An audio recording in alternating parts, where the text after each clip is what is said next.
नमस्कार, मैं हूं आंचल सिंह। इस वक्त बड़ी खबर आ रही है नवनीत राणा को लेकर। नवनीत राणा और उनके पति रवि राणा ने मुंबई के सेशंस कोर्ट में याचिका दायर की थी ताकि उनकी जो एफआईआर है वो रद्द हो सके और उन्हें जमानत मिल सके।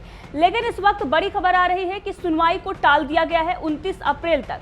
वहीं पर मुंबई में जिस तरीके से हनुमान चालीसा को लेकर मामला बढ़ रहा है, दूसरी तरफ किरीट सोमैया जो बीजेपी के नेता हैं वो भी अपनी एफआईआर दर्ज करवाने पहुंच चुके हैं। लेकिन बॉम्बे हाईकोर्ट ने ये कहते हुए याचिका खारिज कर दी थी कि आप पहले निचली अदालत पर जाइए, जिसके बाद निचली अदालत पहुंचे हुए थे रवि राणा और नवनीत राणा।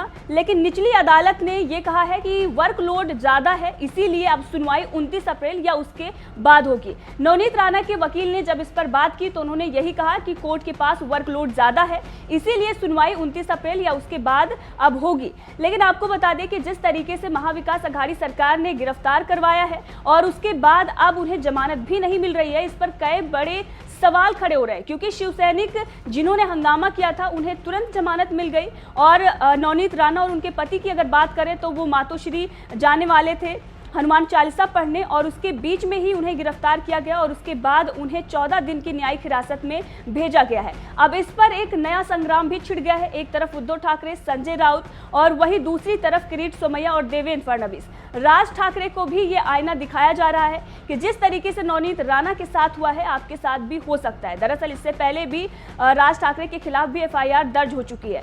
तो नवनीत राणा को कोर्ट से कोई राहत नहीं मिली है। नवनीत राणा जिस तरीके से उन्हें गिरफ्तार किया गया था उसके बाद बॉम्बे हाईकोर्ट पहुंची थी, उम्मीदें थी कि बॉम्बे हाईकोर्ट इस मामले में उन्हें जमानत दे देगा, लेकिन निचली अदालत जाने को बोल देता है और उसके बाद निचली अदालत वर्कलोड का हवाला देता है। वहीं कल बॉम्बे हाईकोर्ट ने नवनीत राणा की याचिका को खारिज करते हुए उन्हें हिदायत भी दी थी कि अगर आपके पास पावर है तो आपकी जिम्मेदारी भी बनती है। आप जिस तरीके से जाती हैं और वहां पर हंगामा करती हैं, आप सड़क पर जाकर, सार्वजनिक जगह पर जाकर इस तरीके से हंगामा नहीं कर सकते, आपके पास जिम्मेदारी है। और उसके बाद अगर आप चाहते हैं कि आप इस तरीके से हंगामा करते हैं, आप जाकर कहीं हनुमान चालीसा पढ़ने या किसी भी प्रकार से लोगों को नुकसान पहुंचाने या किसी भी प्रकार की बाधा उत्पन्न करने की कोशिश करते हैं और उसके बाद आप चाहते हैं कि जमानत भी मिल जाए, तो ऐसा नहीं होने वाला है। फटकार भी बाकायदा बॉम्बे हाईकोर्ट ने नवनीत राणा को लगाई थी और एक बार फिर से नवनीत राणा को आज राहत नहीं मिली है। अब देखना होगा कि नवनीत राणा और उनके पति का अगला कदम क्या होगा। और साथ ही आपको बता दें कि लोकसभा के अध्यक्ष ओम बिरला को भी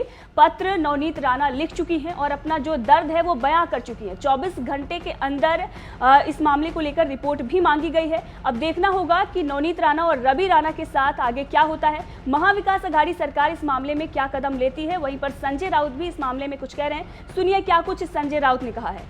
कल देवेंद्र फडणवीस ने कहा था कि हनुमान चालीसा जो भी पढ़ने वालों के ऊपर अगर देशद्रोह का गुनाह होता है तो हमारे हनुमान चालीसा, देखिए देवेंद्र फडणवीस लोगों को गुमराह कर रहे हैं। हनुमान चालीसा पढ़ने के लिए किसी के ऊपर देशद्रोह का गुनाह नहीं दाखिल हुआ है, समझ लीजिए। वो वकील है, वो लॉयर है। कल मुंबई हाईकोर्ट ने भी उस बारे में अपना मत जो व्यक्त किया है, वो पूरा जजमेंट फडणवीस साहब ने पढ़ना चाहिए। हम भी कहेंगे कि हनुमान चालीसा जरूर पढ़िए। आपका मन अशांत है तो आप अपने अपने घर में, मंदिर में जाकर पढ़िए। दूसरे के घर में घुसकर अगर